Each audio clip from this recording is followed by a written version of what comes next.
All right. Well, thank you all. Thank you for joining us on this beautiful Thursday afternoon. We're really excited to have you all here for session two.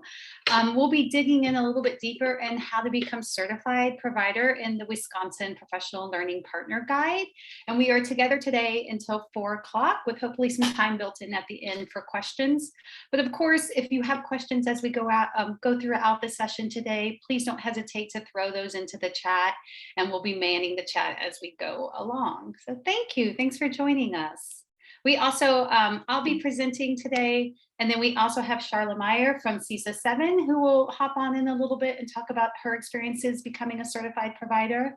My name is Alexa Obregon, and I am the Professional Learning Partner Guide Manager for Rivet Education, which basically means I sort of touch everything PLPG related. I'll be supporting providers as they go through the application process, as well as supporting our review team, and then thinking about updates and the way we can continue to keep the PLPG relevant and the best quality out there. So thank you. Thank you all for joining.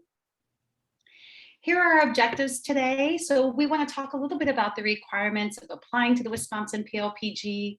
I want you guys to understand today, hopefully, the indicators, the evidence that requires, our scoring methodology, and just the general PLPG review process as a whole. And then we'll dig a little bit deeper and we'll look at what a quality application looks like in each of the particular phases of the application process. And that language phase will definitely make more sense as we continue through our session today. So our agenda, we'll start with that vendor marketplace in Wisconsin. We'll dig into the application overview. We'll talk about the documentation that is related to the application process and each particular gateway, the eligibility screener, the guide application, and then the provider profile. And then finally, at the end, we'll talk about next steps, make sure everybody's aware of timeline and sort of that everybody feels comfortable knowing what the next pieces are to become a provider in the Wisconsin PLPG. All right, so let's dig in. So when we think about high quality professional learning and high quality instructional materials, what we know is that students learn better when they're using high quality instructional materials.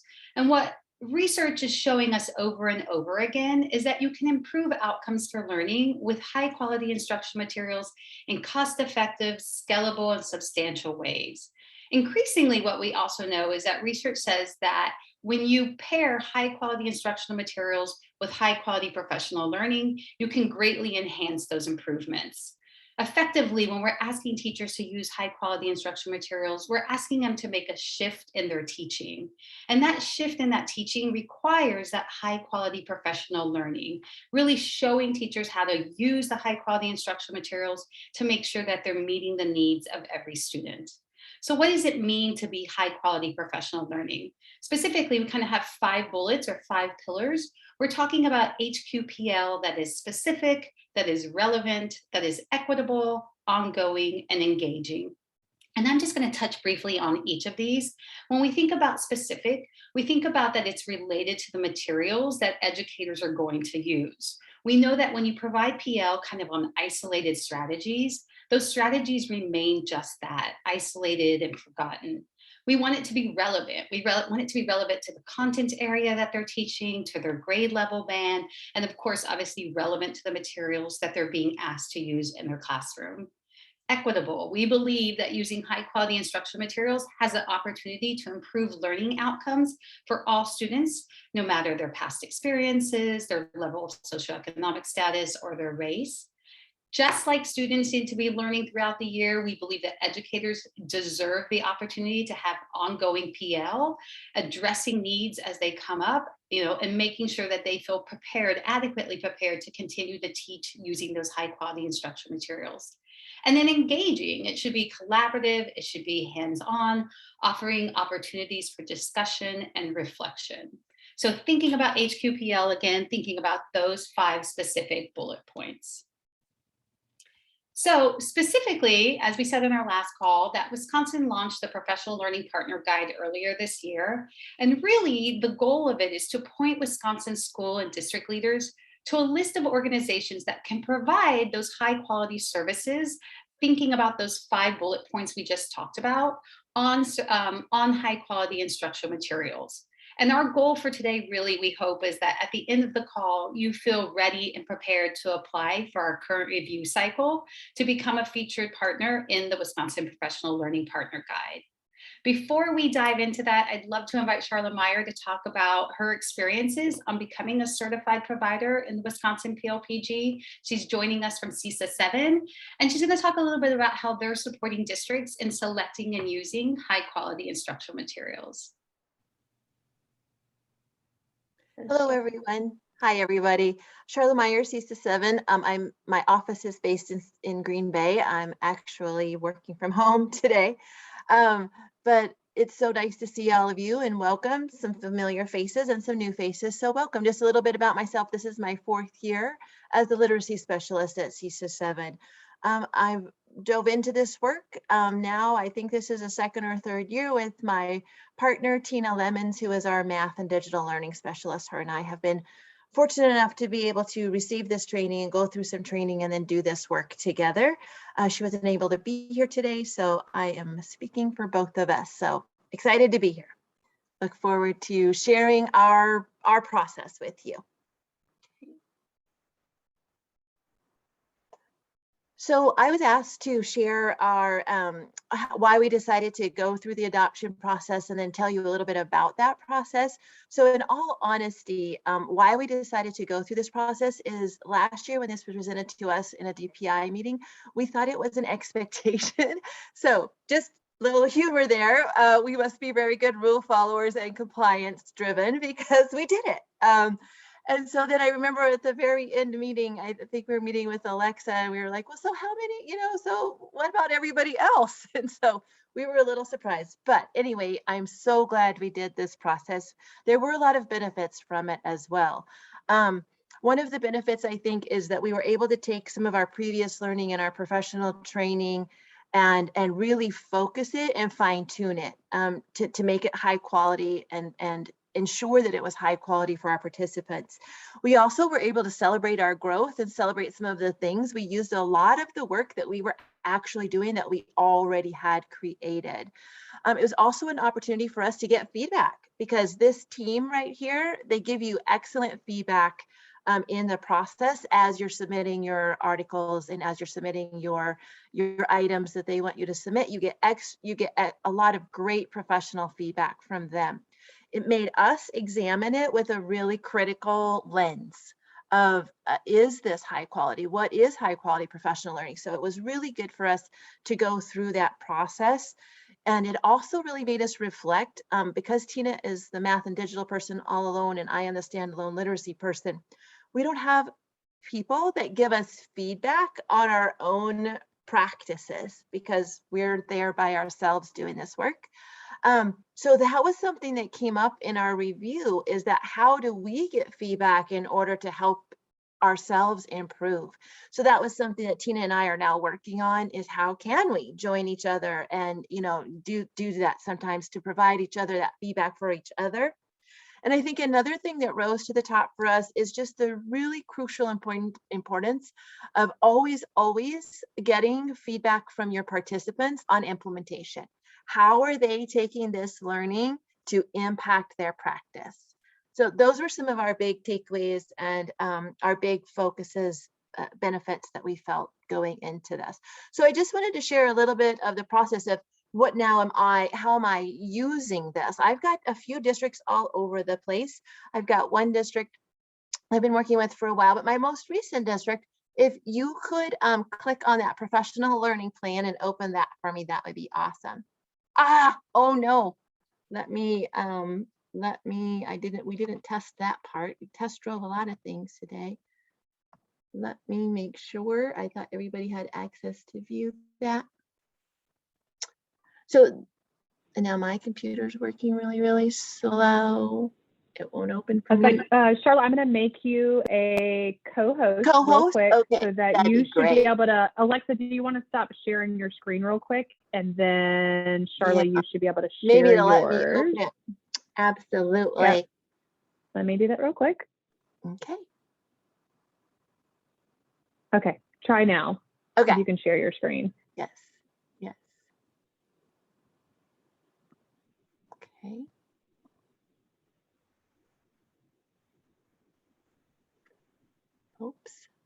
I'm sharing that. Hold on one second. Talking about professional presentations. Okay, it's not, I don't know what's happening because I'm clicking on several different screens. When I click on share screen 1, let's try share screen 2. Okay, hold on one second. I have split screen going. So.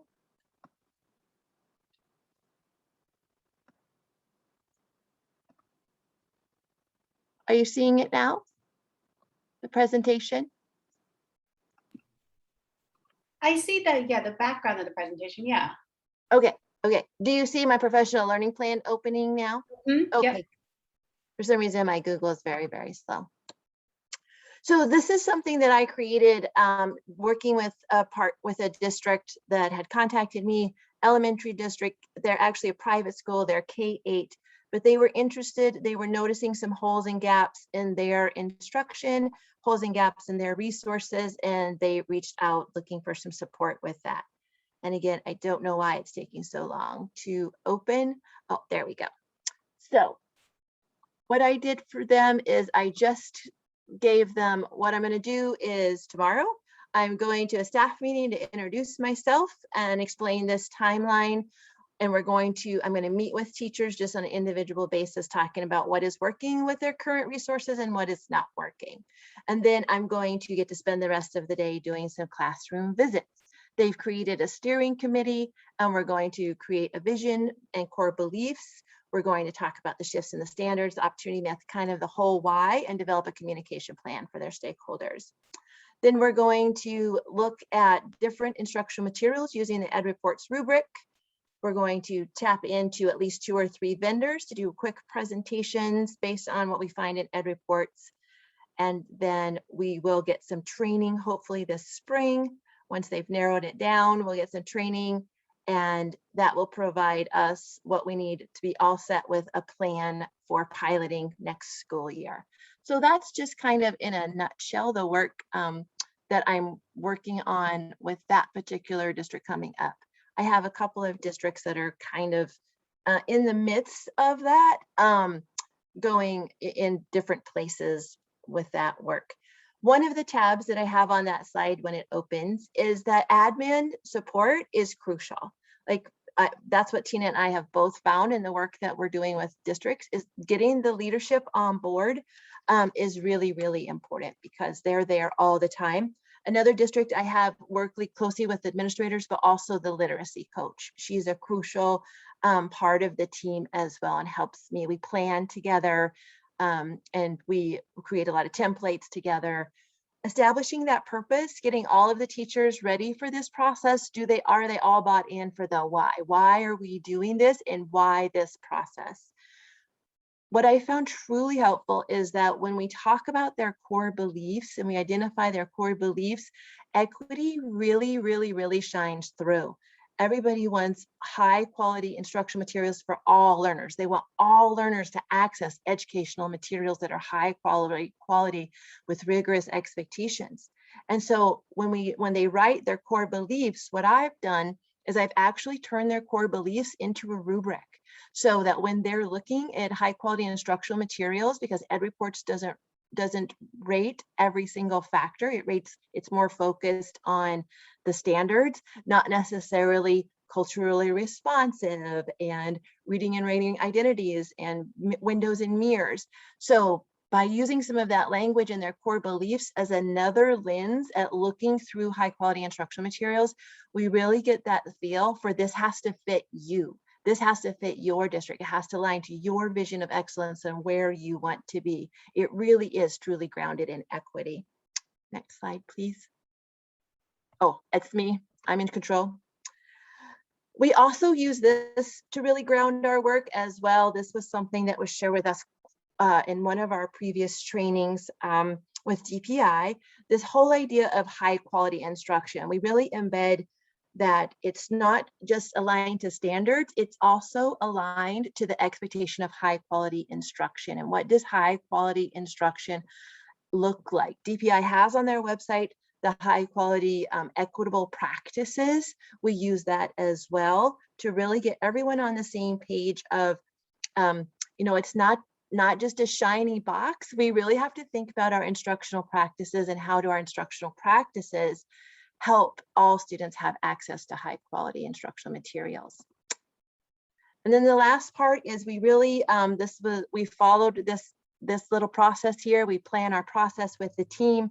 We establish a vision. We develop a rubric. Basically, we use EdReport's rubric, but we learn about how to use that rubric. We learn how the rubric is aligned to the standards. We learn about the shifts of the standards. I didn't want them to just go on EdReports and say, oh, this is highly rated. I wanted them to really know at a deep level why it's highly rated. And so we spend a lot of time looking at that rubric and thinking about why is this.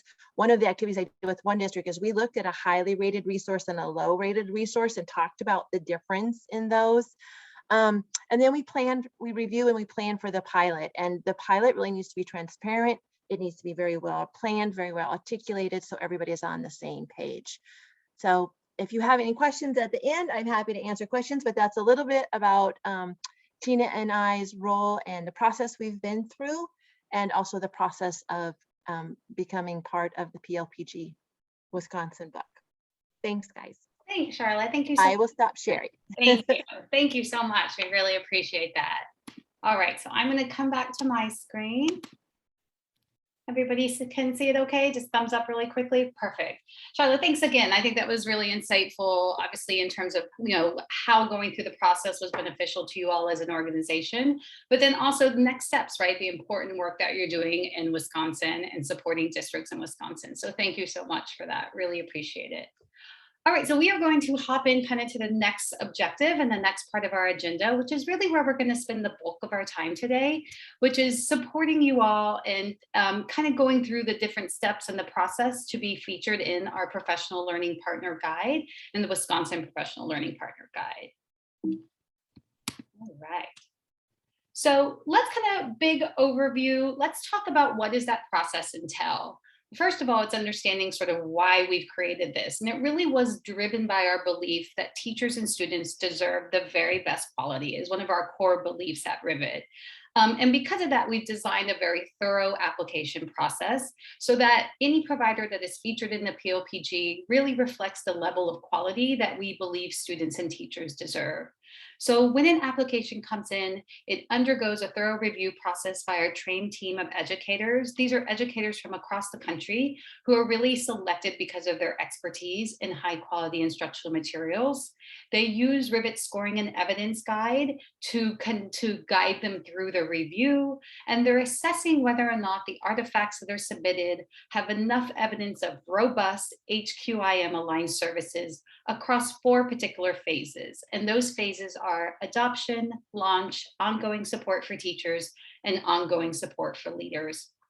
And just a word about those phases, Rivet was very deliberate in choosing them because we truly believe for a successful implementation of HQIM, it needs to go beyond just the launch, the initial launch PL. It needs to have both leaders and teachers at the table, and it needs to provide that ongoing support. So that's why those particular 4 phases across the continuum. So to be featured in the PLPG, the Wisconsin PLPG, every new provider must pass all 3 gateways. And I'm going to dig into these gateways as we go through our session today. The very first gateway is Gateway 1. And in Gateway 1, providers are demonstrating that they have an expertise and an explicit connection to high quality instructional materials. Specifically at Rivet, we're defining HQIM as those materials that have met expectation on EdReports, or for science, they are deemed high quality or high quality if improved on the EQUIP rubric. So Gateway 1 is looking at providers at the product level. And do you have an expertise in a particular high quality instructional material? For Gateway 2, reviewers are assessing whether or not your approach and design of your professional learning services are likely to meet the intended outcomes. And are they designed for adult learners? All right, so we're kind of there looking at the organization level versus the product level, or the provider versus the product. And then for Gateway 3, we're looking to see as an organization, do you collect information about your services and do you use that information? Does it drive improvement around the services that you provide and your facilitators and coaches? Again, to be featured in the Wisconsin PLPG, a new provider must pass all 3 gateways, no matter which phase they apply for, Gateway 1, Gateway 2, and Gateway 3. So there is particular documentation associated with each particular gateway. So for Gateway 1, that documentation is called the eligibility screener, and we'll talk about the different routes you can take within the eligibility screener. Then gateways 2 and 3 are bundled together, and it requires a submission of the guide application. So that is the documentation required for gateways 2 and 3. Finally, if a provider has passed all 3 gateways, gateways 1, 2, and 3, then they will submit their provider profile. And this is display only information. This is the information that you'll see on your Wisconsin PLPG provider profile page.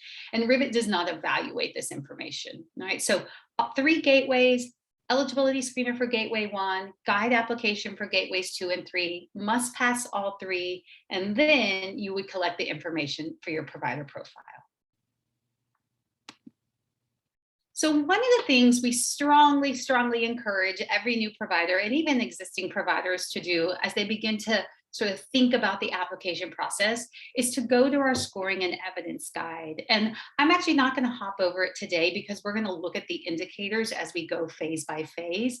But I strongly recommend that you go to the scoring and evidence guide, because in the scoring and evidence guide, you will find a list of all the indicators for Gateway 1, and then further broken down for Gateway 2 by phase, and then the indicators that align to Gateway 3. You'll find a description of how our reviewers score each particular indicator. We call them our look-fors. So what are the reviewers looking for in your submission are your artifacts that align to the language of the indicator and align to the scoring methodology, which is another thing you'll find obviously in the scoring and evidence guide. You'll also find a link to our PLPG application workbook, super valuable resource as you begin to put together your application. It has the different sections, the different gateways. It has important links to templates that you might use. It has some provider scoring sheets that we've created for you, which is an optional resource. And as well, it has a Cycle 4 timeline checklist, just to make sure you're staying on top of all the important dates coming up associated with Cycle 4, as well as like links to webinars and other helpful links. So application workbook is within the scoring and evidence guide website. It's within a blue box and super helpful, I think, as you begin to put together your application. So let's dig in. So we are going to jump over to the eligibility screener. And if you recall, eligibility screener is the documentation that is related or aligned to Gateway 1. If you recall, Gateway 1 is, do you have an expertise, an explicit connection in one or more high quality instructional materials? And do you design PL that focuses on helping teachers and leaders successfully implement the HQIM? As you fill out your eligibility screener, or if you look in the application workbook, you'll find a list of all the different HQIMs that are currently eligible for Cycle 4. And we are continuously updating that as EdReports continues to review materials as well as equip. There are a few different ways you can pass Gateway 1, and I'm going to go through these pretty explicitly.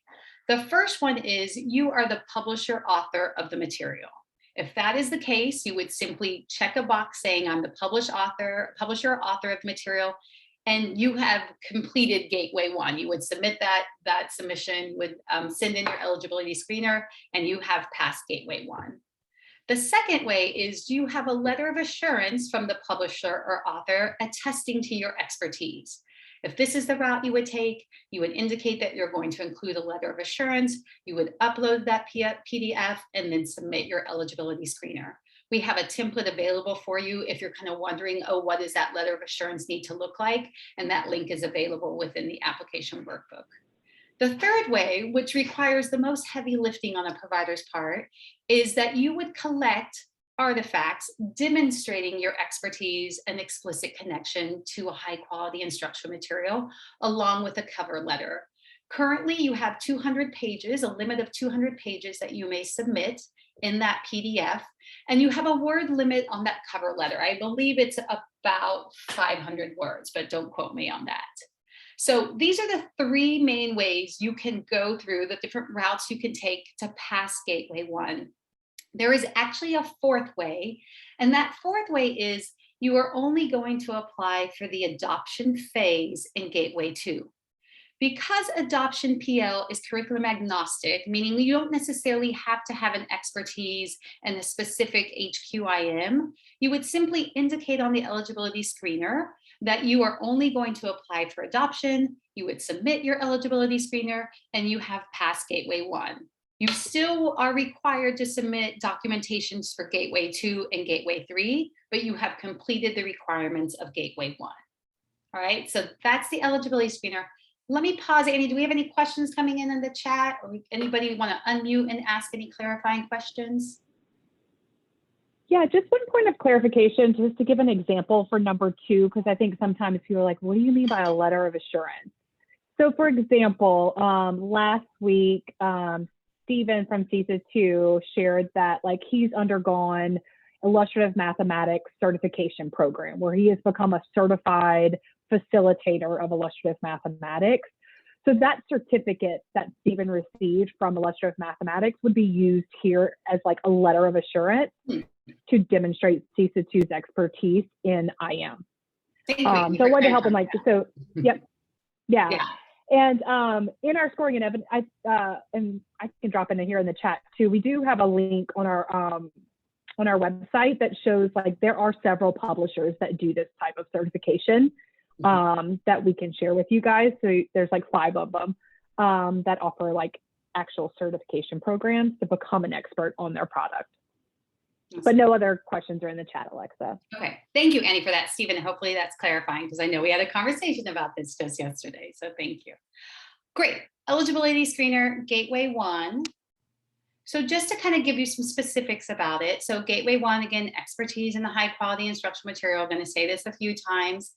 Some Gateway 1 specifics. There are 2 indicators for Gateway 1. There's Gateway 1A, which is basically you're the author publisher or you have the letter of assurance. If you have either of those, you would get the 2 points and you have met the requirements, the minimum passing score, which is 2 out of 2, or 1B, which we're going to look at in just a second. Estimated time of completion, and I always like to include this because I want you to understand sort of the capacity that it'll take on the provider side. This one is a big range. It could be something as simple as 10 minutes because all you're doing is indicating you are the author publisher or uploading that letter of assurance. And we've heard from past providers that it could take somewhere up to 5 hours. And that's if you sort of go that third route where you're collecting your artifacts, your submission, and crafting your cover letter and then submitting those. And then a link here to those Gateway 1 indicators. So I've pulled out indicator 1B here because this is the indicator that really requires the heavy lifting for this particular gateway. So I want to give you just a second to skim through the language of the indicator.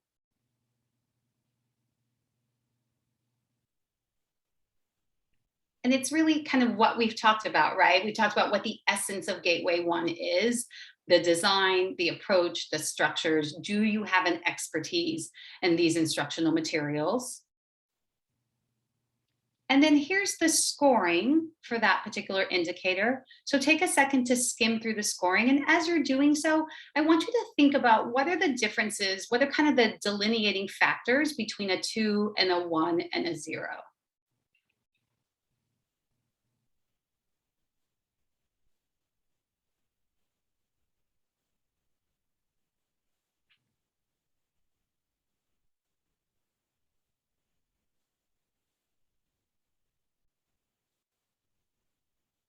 And if somebody wants to unmute themselves and just sort of kind of respond to that thinking point, you know, what do you see as the main differences between these scoring?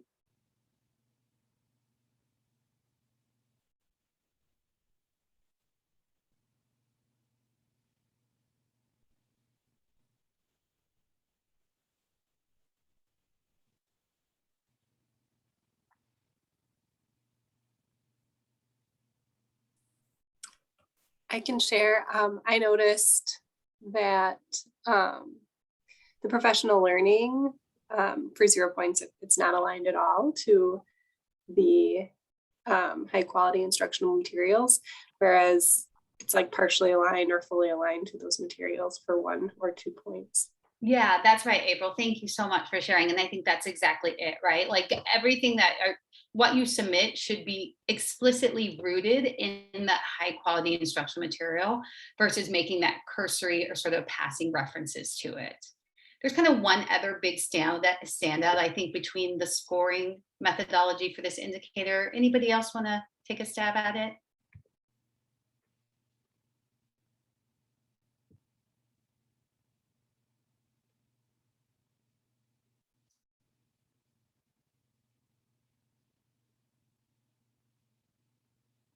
I'm pretty good at wait time too. I know somebody said that on our call last time.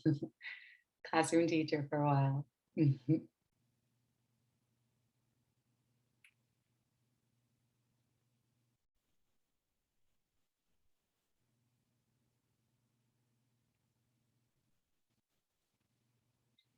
All right, well, in the interest of time, I'm going to hop in here. I think for me, the biggest other difference is sort of that the response that, so if you look at the first bullet point, how accurate, specific, and comprehensive is the response.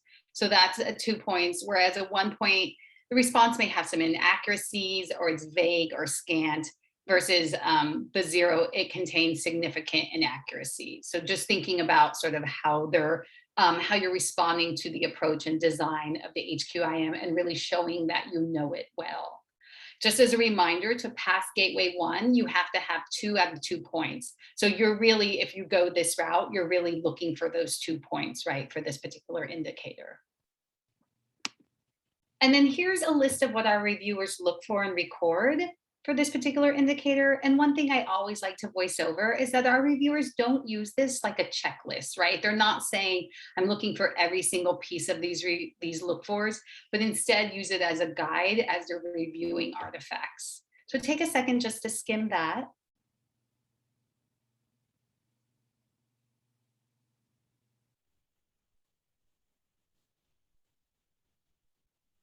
And as you're reviewing that, I'm sort of going to talk through the biggest thing that I see in all 3 of these bullet points, again, is that explicit connection to the high quality instructional material, right? Design principles, structures of the HQIM, pulling excerpts and samples from the HQIM, evidence that it helps focus on building knowledge and skills to successfully implement that HQIM. So if you think back again to that scoring methodology we just saw and that difference between the 0, the 1, and the 2, really making sure that your submission is rooted in the high quality instructional material. So here are a couple of, I'm going to look at just a couple of examples that were submitted from past providers aligned to Gateway 1. One thing I do definitely want to iterate here is that these are just one snapshot of an example, right? They had a 200-page limit. So there was information that came before this, obviously, and information that came after this. But if you look at this example, one of the things I noticed, first of all, is that it's explicitly mentioning the high quality instructional material, which is Eureka Math. It talks a little bit about how in a previous session, the facilitators maybe co-taught a lesson, and the point of this particular document now is to unpack that lesson plan and to go through it piece by piece. So if I think about the look fors that our reviewers doing, pulling a lesson plan, explicit connection to the high quality instructional material, and successfully helping participants implement that HQIM, I could see how this one little snapshot could then align to some of those look fors. Obviously, our reviewers are continuing to look for multiple pieces of evidence that hit on those particular look fors. And then here's one other, again, a quick snapshot. This one is talking about illustrative math. And if I look at this very briefly, what I see is that they're talking about how the illustrative compatible high school math was developed according to the sequencing of IM math curriculum. They're talking about assessments and a timeline for assessments. There's obviously different links in here that they can move towards. They're talking about what's assessed in each interim. So again, thinking about those look fors aligned to a specific instructional material, talking about how you can support participants in understanding the approach and design of the high quality instructional material and support implementation. two small pieces of examples that obviously, again, had lots of information around them, but wanted to really showcase that fact that it needs to be explicitly connected to the high quality instructional material. Kind of to Annie's point earlier about that letter of assurance and certification programs, we just wanted to bring to your attention that there are various organizations out there right now that are offering certification programs. And so we have EL, Illustrative Math, OpenSciEd, Open Up Resources, and Zearn that all currently offer different certification programs. So we encourage you to kind of look into those if that's something you're interested in doing.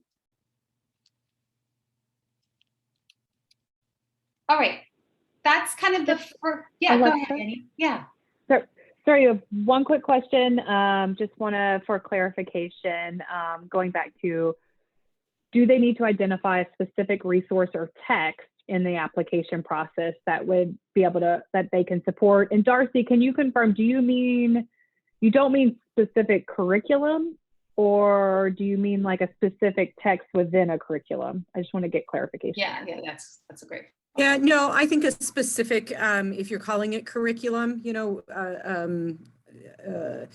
the instructional materials themselves, are we listing a specific resource that we would be supporting, or is the application also open to those that can support the process of selecting and adopting and then implementing regardless of what the district chooses? So a little bit of both, Darcy, and let me make sure I'm gonna answer, but if I'm not quite on point, please correct me. So a little bit of both. If you were to just do adoption, kind of what you're referencing, adoption PL services, then in your eligibility screener, you don't necessarily have, you don't list any curriculum because the adoption services are curriculum agnostic. Now, if you also provide services beyond adoption, launch services, ongoing support for teachers, ongoing support for leaders, then within the eligibility screener, you will indicate on which high quality instructional materials you can provide those services on. To kind of answer how specific, we have them, and this is an ongoing conversation within Rivet, but right now we sort of have them categorized in bundles. So for instance, maybe you provide services on EL products, and that could be a variety of EL products and L products. But within the eligibility screener, you would indicate, oh yeah, we provide services on L, because we do launch support or we do ongoing support. And so you would put that in the eligibility screener. So a little bit of both. If you're only doing adoption, then you don't need to indicate specific curricula. If you are doing any of the other phases, then yes, you need to indicate on which materials you can provide PL, on which materials you can provide PL services on. Perfect, thank you. Yeah, of course. Can I ask a quick question? So Of I course. noticed that on the publisher certification, you had EL expeditionary learning. Is that ELA or math or both? For the certification, I believe that's a great question. I know they're offering in math. Annie, do you know if they do ELA certification as well? Because none of the others listed were ELA, so I didn't know. Yeah, no, Charlotte, that's a Yeah, great. EL. Yeah, EL is just for their product, EL, the ELA product. Okay. So expeditionary learning is just ELA. Yes, Okay. correct. Okay. Thank you. Yeah. Any other questions while we're paused here? Great. Okay. Again, please, if you have questions as we're going on, feel free to drop them on the chat or unmute yourself. I'm sure most questions are beneficial to the group as a whole. So, all right, let's jump into the next section of the application process. So you have moved through Gateway 1, right? You have submitted your eligibility screener and you have passed Gateway 1. The next piece of the application process that everybody must go through, no matter which phase they're applying for, is what we call the guide application. And this is Gateways 2 and 3 are bundled together. So this is sort of one submission that you'll submit to Submittable. So the guide application, like I said, measures Gateways 2 and 3. If you recall, Gateway 2 is your PL designed in a way that it's likely to meet the intended outcomes? Is it designed for adult learners? And there are a couple different things you will submit for Gateway 2. One is an executive summary, and within that executive summary, you will point our reviewers to specific pages that you've chosen to include in your application that align to the language of the indicators, and then kind of a justification of why you included those specific pages. And then you'll also include a set of materials for each phase that you're applying for. Again, we have a page limit on that of 200 pages. So a single PDF per phase. So I'm going to give you an example. I'm Alexa's Fantastic PL Provider Services, and I have decided that I'm going to apply for Launch and Ongoing for Teachers. I am going to submit one single executive summary with the Launch and Ongoing for Teachers sections completed. I'm going to leave the adoption section blank, and I'm going to leave the leaders section blank because I'm not applying for those particular phases. And then I'm going to submit a 200-page or 120-page. It's not that you have to go up to 200 pages, but that is the max. A 200-page application PDF for Launch, and a 200-page PDF for Ongoing for Teachers, right? So one PDF per phase and then one executive summary. And that's the documentation that you would send in for Gateway 2. For Gateway 3, this is where we're collecting information. If you gather data about your services and use that information to improve your professional learning services, we have a template available for you to do that. It includes Guskey's framework, which is aligned to the first 2 indicators, and then 2 questions that you'll respond to for the next 2 indicators. There are a total of 4 indicators in that Gateway 3. So guide application includes both Gateways 2 and 3. So here's an example of that executive summary that I just referenced. So this is just one indicator. This is 2AI from adoption. And as you can see, this provider indicated specific pages or page ranges in their artifact where the reviewers could find the best evidence for this particular indicator. And then a brief rationale or justification on why this evidence demonstrates how the organization meets the indicator. Some of the things we recommend is use this wisely. This really is, our reviewers use this document, they rely on this document. That's not to say that they don't take your complete application holistically and do their own review of it, but this is a really great place for you to think about what you're submitting and making sure it's aligned to the language of the indicator. I've had questions before about page ranges. Yes, you may include page ranges. And in any way, I think that you can just really kind of ease the reviewer's job, and it's not necessarily your job, but just like the way you organize this, making sure it's aligned to that language of the indicator and that it's clear what reviewers are looking for. So this is just one indicator. Obviously, this provider that did adoption would then have the next row filled out, 2A2, and the next row filled out for each of the indicators within the adoption phase. If this provider only did adoption, then they're going to leave the Launch section empty. They're going to leave the Ongoing for Teachers section empty, as well as the Ongoing for Leaders. So let's dig in now. So we're going to go and we're going to look at each particular phase, kind of talk about what does it mean to be high quality for that particular phase. We'll take a brief view at the indicators for each phase, and then a couple simple exemplars that I pulled out for each particular phase. So let's start with adoption.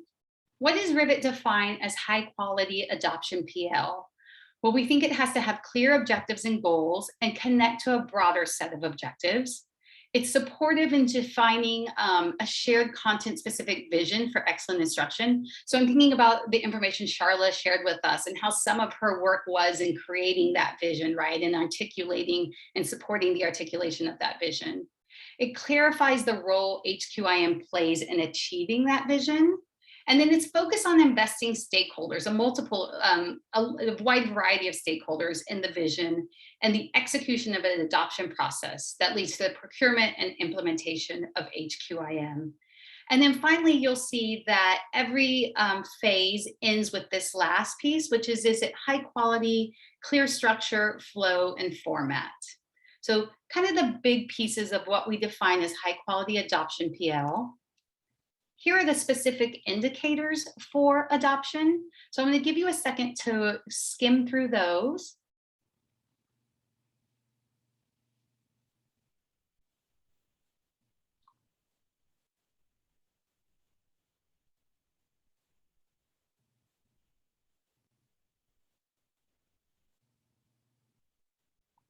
So 4 indicators, that last one being that artifacts. Minimum passing score here is a 9 out of 12. And from past providers, we've been told that roughly to complete this part of the application process is about 8 hours. So just want to make sure everybody sort of understands the capacity that's necessary to complete this piece of the application. I will say, and I'll say this again later on, that if you find that it's taking you much longer than that, please, please, please don't hesitate to reach out to me. I am here as support. And so we definitely want to see how I can continue to help. Maybe it's wrapping your head around the process. Maybe it's sort of talking through some of the language of the indicators. So if you're going way beyond what you expected, don't hesitate to reach out to me. So for each of the phases that we go through today, I've pulled out the one indicator that we've heard from past providers tends to be a little bit of a sticky point. So this is the indicator 2A3. I know we just looked at them, but take a second just to sort of re-review this.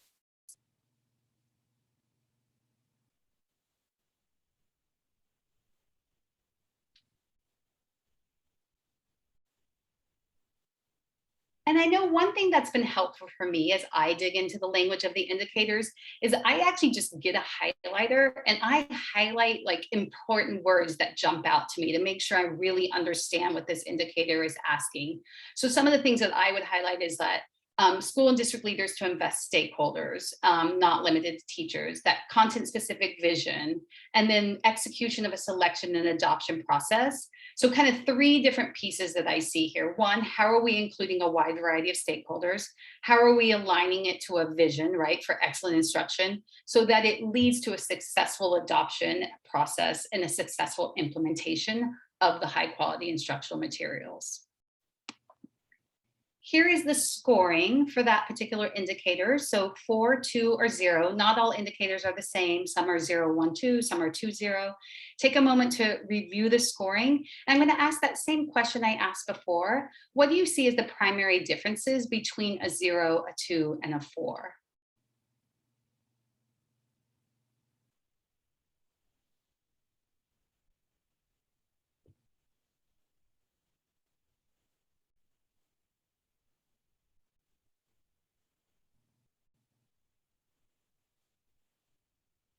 And feel free to unmute yourself or throw something in the chat.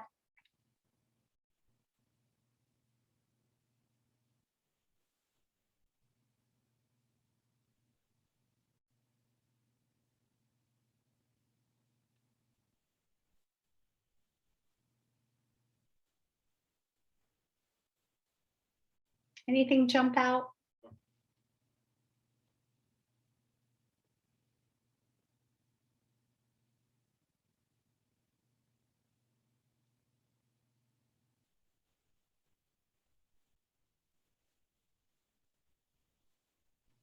Someone might have put something in the chat. All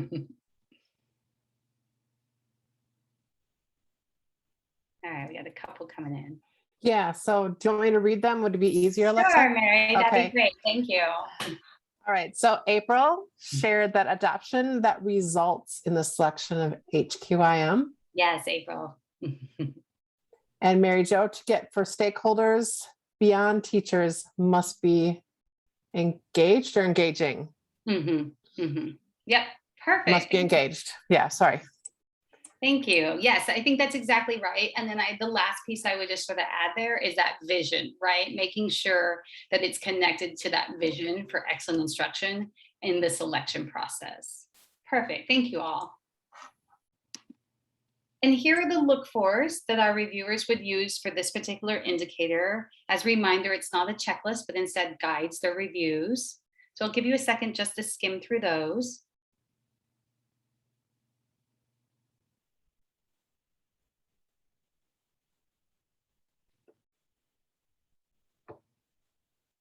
And I think one point I want to make sure that I'm clear with on these look-fors is not only does it guide our reviewers in what to look for, but hopefully serves as a guide for you all as providers as you're putting together your application and the types of things that you want to include in your submission, right? So we've had past providers say they relied obviously heavily on these look-fors when they're thinking about the artifacts that they're going to include in their application.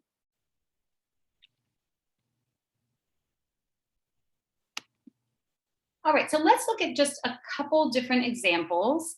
And I want us to think about why these examples, I'm going to sort of voice it over for you, why I think these examples would align to the particular indicator we've been digging into.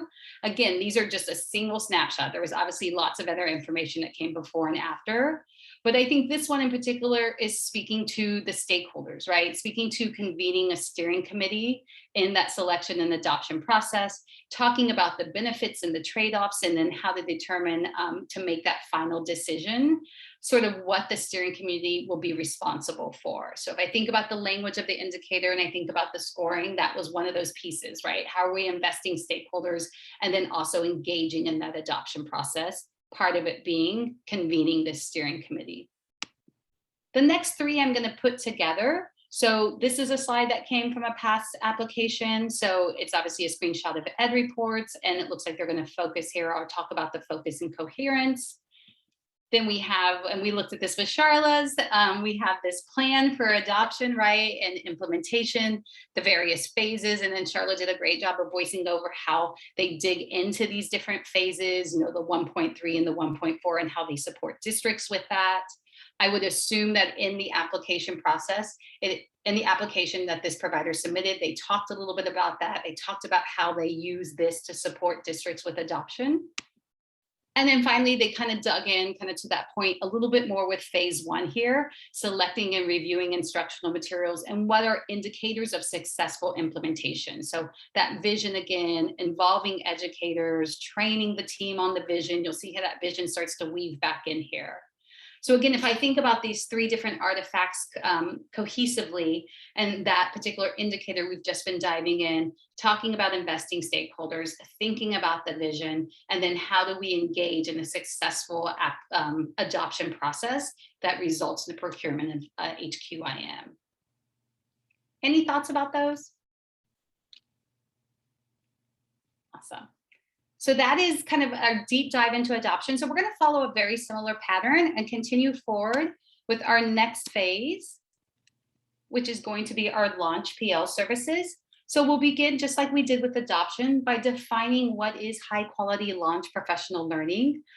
Here, clear objectives and goals for an intended audience. If you recall in adoption, we're talking about a wide variety of stakeholders. We're here with launch, we really do think it needs to be customized for a specific audience so that they're able to successfully use the materials and then connect to a broader set of objectives. We want them to understand the approach and the structure, again, connect it to that specific vision for excellent instruction. It should equip teachers to navigate the materials, understanding the components of the materials, how to access teacher and student materials, build an understanding of what is strong implementation look like, while again, staying connected, staying grounded in that vision for excellent instruction. And then address the role that leaders play in planning for systems level structures to support implementation. We're going to talk about that a little bit more in just a second. And then, like I said in the first one for adoption, we always end every phase with this last indicator: high quality, a clear structure, flow, and formatting. So kind of our main bullet points of what we define as high quality launch PL. And then here are the specific indicators related to the launch phase. As you can see, there are 6 indicators for launch. The minimum passing score is now 14 out of 16. And on average, we've been told from past providers, it takes roughly 10 hours to complete this particular phase. Again, that's a rough estimate. Some providers may take less time, some might take slightly more. Please, if you go way beyond that, reach out and let me know. So you'll see in these indicators 2B1, and this is similar for each phase, really does talk about the goals and objectives. Some of the language that our reviewers really look for is, are the objectives, do they state what participants will know, believe, and do differently? So making sure you're really clear about those 3, and then connecting to a broader set of objectives or scope and sequence. Does it help teachers and leaders' ability to describe the approach and structure, connect back to that content-specific vision? Is it going to help teachers, like I said on the previous slide, know how to navigate the logistical considerations, the components, how to access, how they're organized? And then we wanted to build both teachers and leaders' understanding of what is strong implementation look like? And then how does that strong implementation connect back to a content-specific vision for excellent instruction? And then 2BV, builds or reinforces leaders' ability to examine and plan for system level structures, policies, and processes to support a smooth launch of the HQAM. This is actually the indicator that I pulled out, so we'll do a deeper dive on that one in just a second. And then our final artifacts and the quality of the artifacts. Anything stand out to you guys very quickly before I move to the next slide? Can you repeat the length of time that it typically takes, please? Yeah, April, this you. one we've been told it was roughly about 10 hours. Okay, thank you. Yeah, and actually the next 3 phases are about the same. So adoption is the least amount of time, and then the next 3 being roughly, I'd say, between 10 to 11 hours. So here's the indicator that I pulled out. This is that 2BV. This is the one that's asking leaders to examine and plan for system level structures, policies, and processes to support a smooth launch of the high quality instructional material. This is the one that tends to be the sticky point that we've seen in past applications. We've included this indicator very deliberately because we truly believe for a successful implementation of materials, it requires not only modifying, shifting how teachers are teaching, but also making sure that leaders are sitting at the table and leaders are thinking about possible barriers to a successful implementation, examining those structures, those policies, and those processes. So that's one of the reasons we've included this in a launch PL. That being said, because I've had this conversation with multiple providers before, we are not necessarily saying that it needs to happen at the same time as teachers, right? It might be a separate session, a separate coaching session, a separate meeting, but it does need to happen within your launch services, if that helps clarify. Here's the scoring for 2BV.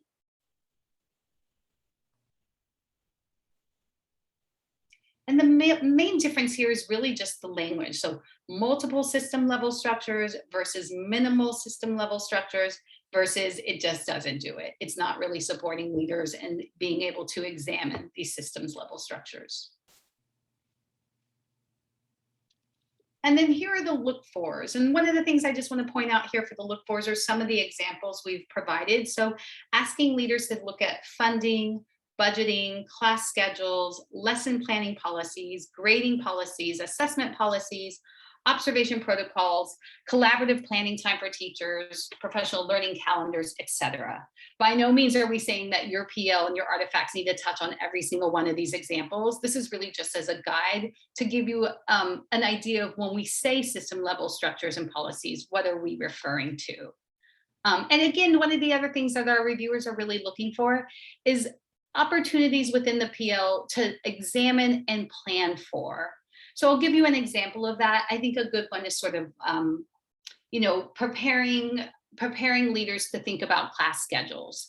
The high quality instructional materials has asked for 60-minute lessons, but you only have 45-minute lesson blocks available. Obviously, that's going to be a barrier to a successful implementation.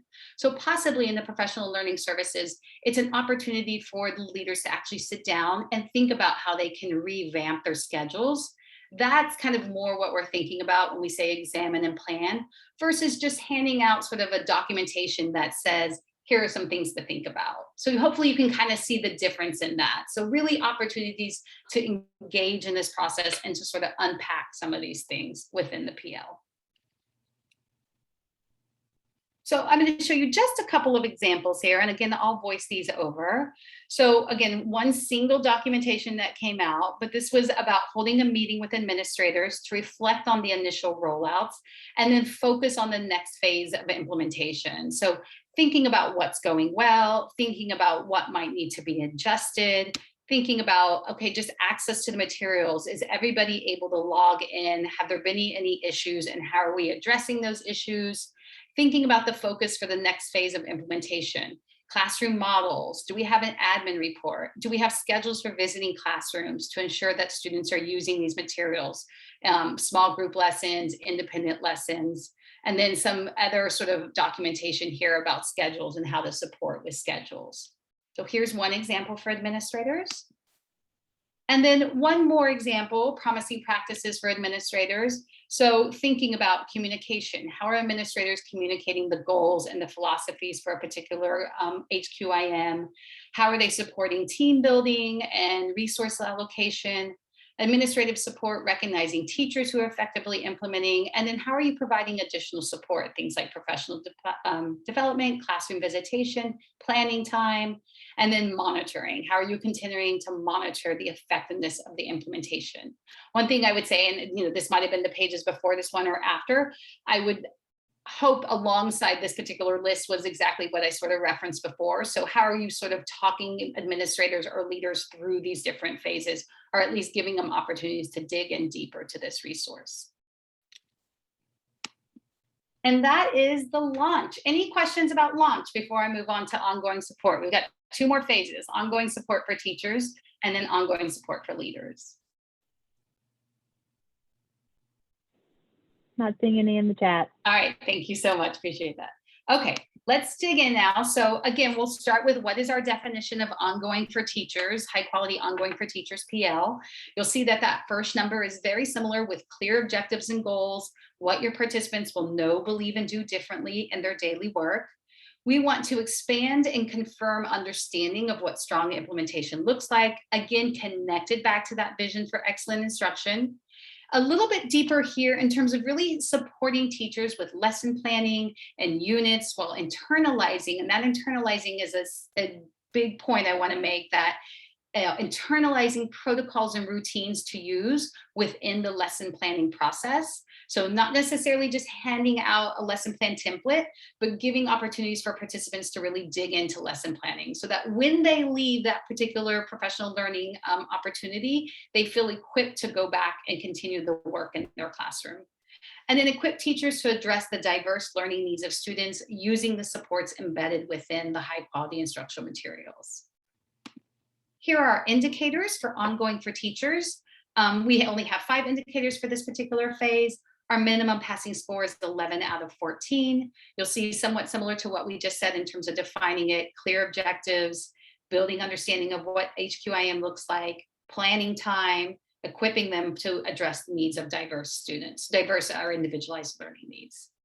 Average time for this one is 11 hours. Just so you know kind of what the capacity is. So like I said, in launch at 10, and then this one is 11, and then I think our next one is 10.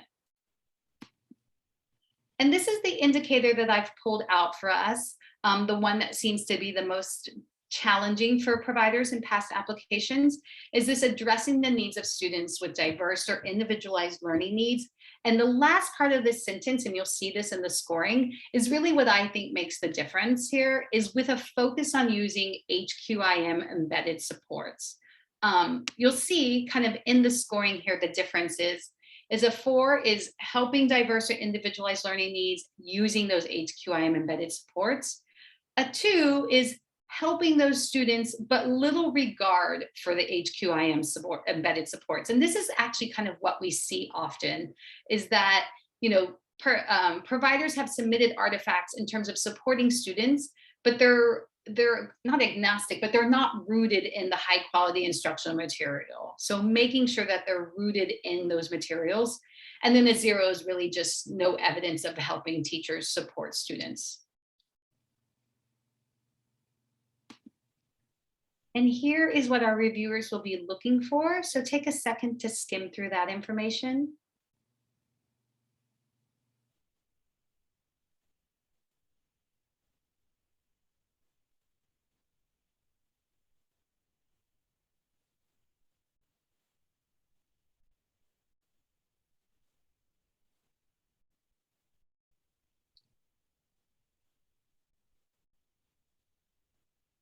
So as you can see, kind of again, making sure that we're embedding, that we're relying on those embedded high quality instructional material supports, whether you're diagnosing specific learning needs, reviewing student work, leveraging those supports.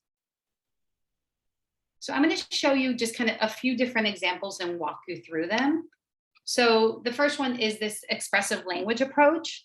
This is a support that came from a specific high quality instructional material. You can see that it talks about here in the PL, they talked about how they can include oral language across units, the K1 units, to develop language, so sort of explicitly connecting it back to the instructional material across different units, across grade levels. Here's an explanation language frame. So these next couple slides kind of go together, but this was an example of a scaffold that participants were practicing within the session using this explanation language frame that came directly from the high quality instructional material. Then additionally, they talked about the supplemental investigation notebook pages, how this is an optional scaffold for writing for students who might need it. And you can sort of see the difference in how this is scaffolded between version A from the materials and version B. And then finally, another supporting students with writing, planning for differentiation. So going into the lesson, looking at the differentiation notes in the lesson brief and the teacher support note in the activity, and thinking about how you can continue to embed supports and use the embedded supports, the suggestions from the notes and strategies as teachers are thinking about supporting writing in their classroom. And then planning for it, like what supports are embedded into the lesson, how are you going to leverage these supports, and then giving participant opportunities to really do this work within the session. Any questions about that? Awesome. Yeah, definitely one indicator that we've had from past few years, we've heard from past reviewers that they kind of see the gamut of that. So they either see just it's sort of not addressed within the professional learning, or they see that it's addressed, but with not it being, you know, explicitly connected to the materials, the high quality instructional materials, or they get the full points for it. And they're really leveraging those scaffolds and supports and then making sure they're supporting students with diverse learning needs. All right, we are doing great. We are cruising along. We are on our last phase for Gateway 2, and then we'll jump into Gateway 3 briefly before we stop for questions. So our last phase, we have done adoption, launch, ongoing for teachers, and we are now in the ongoing support for leader services. Just as a reminder, and maybe I didn't say this before, you are open to apply for 1, 2, 3, or all 4 phases, right? There is no set number that you have to apply for, and you don't have to do them in a particular order. Obviously, apply for the phases that best meet the services that you provide. So let's talk about what is high quality ongoing for leaders. You're going to see that number 1 looks very similar, right? What are participants going to know, believe, and do differently? Clear objectives and goals.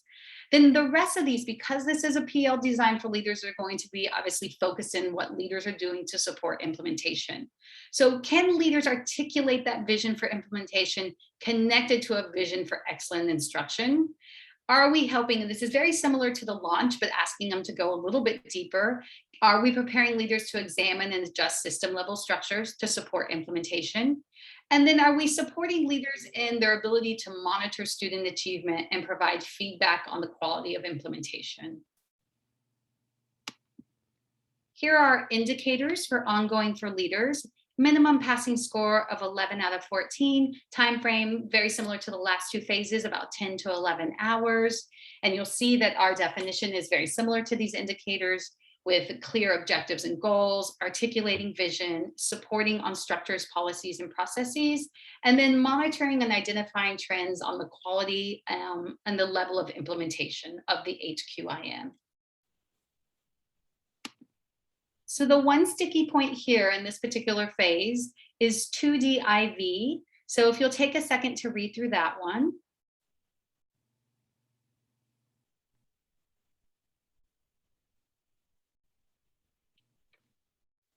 And again, kind of like I said with adoption, some of the things that I do, the way that I sort of start to make sense of these and unpack the language is just to highlight the words that really stand out to me. So monitor and identify trends, student achievement, and then feedback to teachers on the quality of implementation.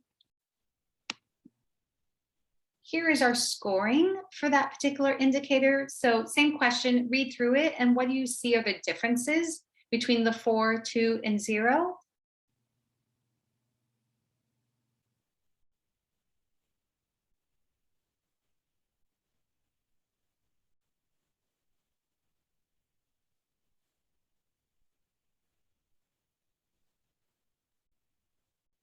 And if anybody wants to unmute themselves and just sort of throw in the chat, what do you see are the primary differences between these different scores?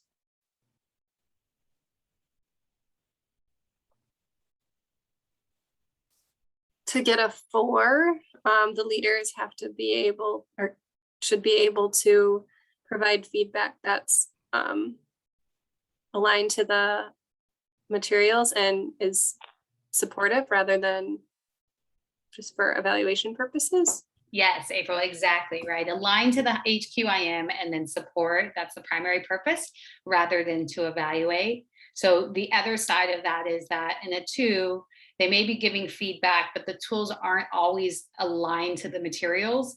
And the primary purpose is still to support rather to evaluate. We still see that as the primary purpose under a 2.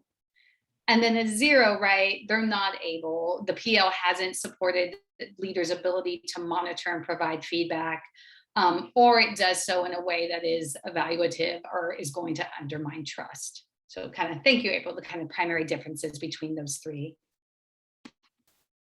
And then here's what our reviewers are looking for.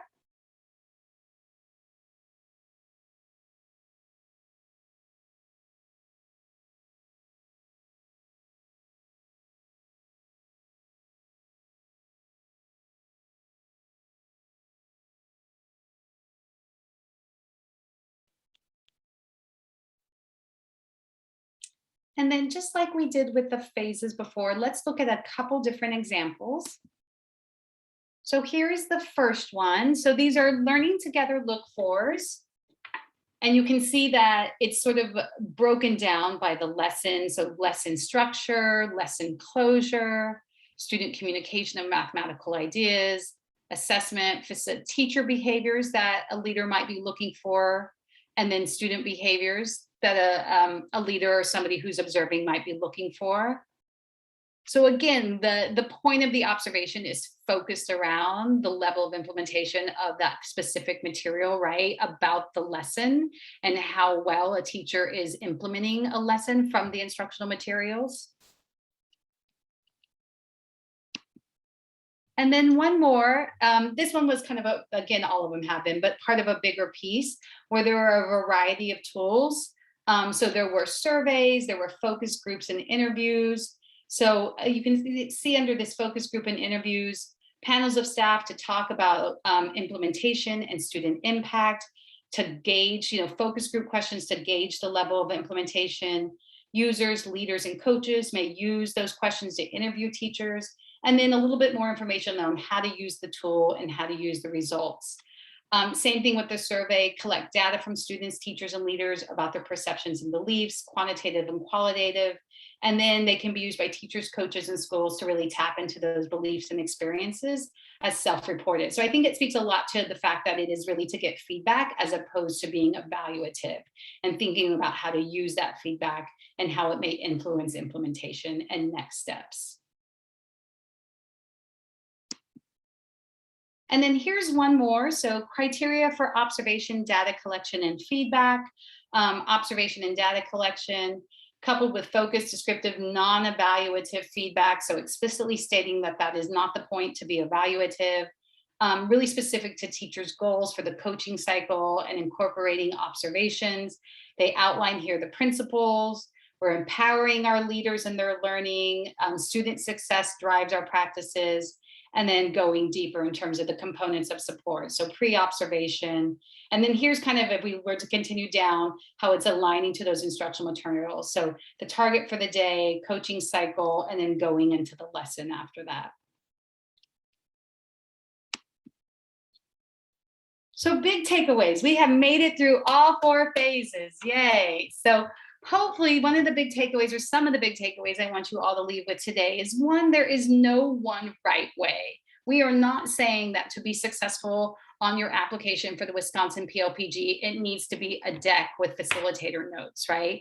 It may be agendas, templates, syllabi, coaching notes, scope and sequences for coaching, professional learning plans. It may also be slides and facilitator notes, but we really want to communicate the idea that it is not one way that your artifacts need to look. And it should obviously align to the type of services that you provide.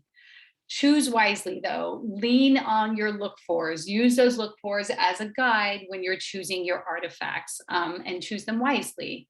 And related to that, ask yourself, is my artifact clearly connected to the indicator?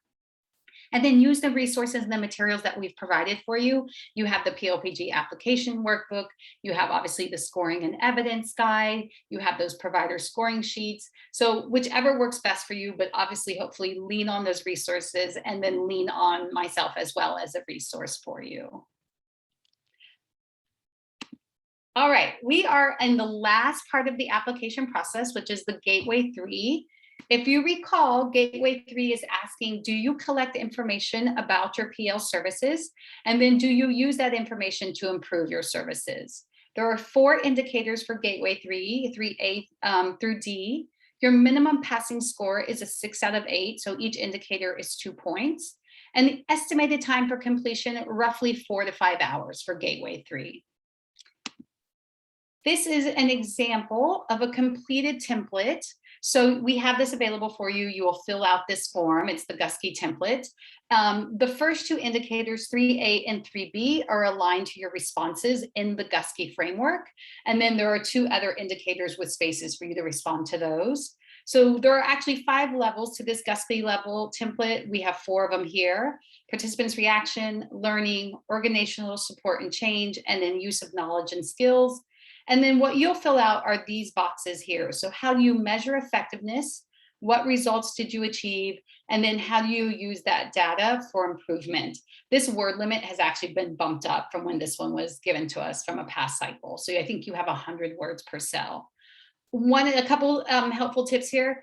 We encourage, and in fact, I'm more than encourage, it changes the scoring, that you only use 1 client when completing this template, and it'll ask for the name of the client on the top of the template. So using data for 1 client. And the other piece of advice I would give you is be as specific as possible in terms of how you drove or how you use the data for improvement. One example I can give you is that sometimes we'll see providers say, we provided more time. That may be great, but time is not necessarily a specific thing that you did or that you modified to improve your services and to improve participants' reaction and learning. So as specific as you can get, the better. And then, like I said, there are 2 other indicators aligned with Gateway 3. This is indicator 3C.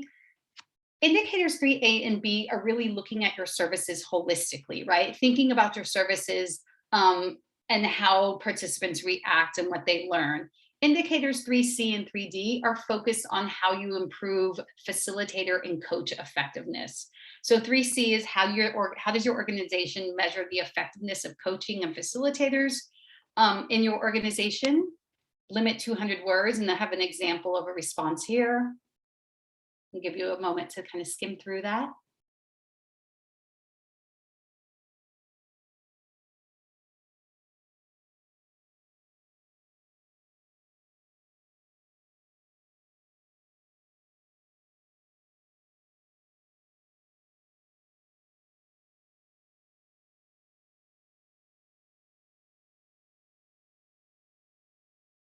So again, focus on facilitator coach effectiveness.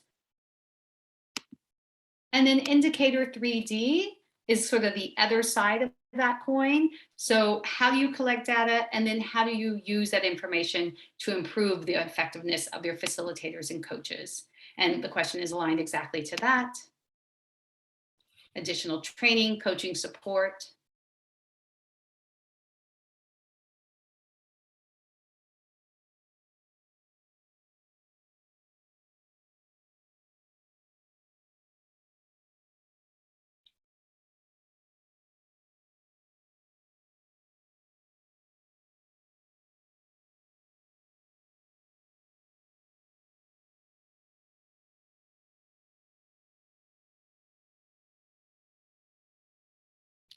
So an example of responses for 3C and 3D. And that is Gateway 3. So as a reminder, you have to pass all 3 gateways. Gateway 1 was that eligibility screener. Gateway 2 is by phases. And then Gateway 3, collecting data about your services. Once you have passed all 3 gateways, then you are now going to be featured in the Wisconsin PLPG, and you will complete your provider profile. This is the information we collect from you all. It is not evaluated by Rivet staff. It is your outward-facing profile for potential clients to contact you and learn more about the services that you provide. It showcases the phases that you can provide services on, the curriculum that you provide services on, as well as basic information, size and capacity of your organization, information about former clients, and then some deeper questions about how you build sustainability, work with other PL providers, and then disrupt racism. And then obviously some information about the type of services you provide, both short-term and long-term. So roughly the due date of this one for this particular cycle, and we'll look at due dates in just a second, is in February, early February or so. So let's talk about those next steps. So the first piece is this letter of intent. I have not mentioned the letter of intent before because it is not necessarily a part of the application process. The application process is Gateway 1, eligibility screener, guide applications, Gateway 2 and 3, and then finally your provider profile. But if you can complete this letter of intent, it does give us an idea of who is considering applying, for what curriculum you might be applying for, and what phases. It helps us sort of start to think about next steps and capacity, and then also reach out and what kind of support can I offer proactively to potential providers. The first real date that we do not want you to miss is this eligibility screener, which is due October 15th. We are currently running cycle 4, right, of our review process. We will not be running another review cycle until a year from now, so August of 2022, with a release into the PLPG of February 2023. So we really highly encourage you to, apply for this particular cycle. Otherwise, we won't have the opportunity to be showcased in the Wisconsin PLPG over a year from now. The full application is due December 17th. So a little bit of time before you have to actually submit your artifacts for the phase or phases you choose to apply for. And then your profile is due February 11th with a launch in late February of 2022, when we'll have additional profiles added to the PLPG. A few helpful tips, and I know I've said these before, but just to sort of make sure I really hit them home. Review the scoring and evidence guide. Get to know those language of the indicators, the scoring and the look fors. We did a deep dive today in one particular indicator for each phase, but I would obviously recommend that you do that for each particular indicator in the phases that you choose to apply for. Then use the application workbook. It's an invaluable resource that we've crafted for you, and we really encourage you to take a look at it. It has lots of helpful links as well as important due dates that are coming up, and then that timeline, that checklist at the end of it. And then as always, please reach out with questions. I am another resource available for you, and I'm definitely here to support you as you go through the application process. So please don't hesitate to reach out with any questions you may have. And that is it. I love it. We have about 5 minutes, so I'm here for questions if anybody has any specific questions or general questions. I want to thank you all for joining us today. We are really excited about continuing to add providers to the PLPG family and provide more high quality professional learning to students and teachers across the nation and in the state of Wisconsin. Thank you all for the hard work that you're doing every day. It really is appreciated. And we hope to see you featured in the PLPG soon. So thank you. Thank you, Alexa.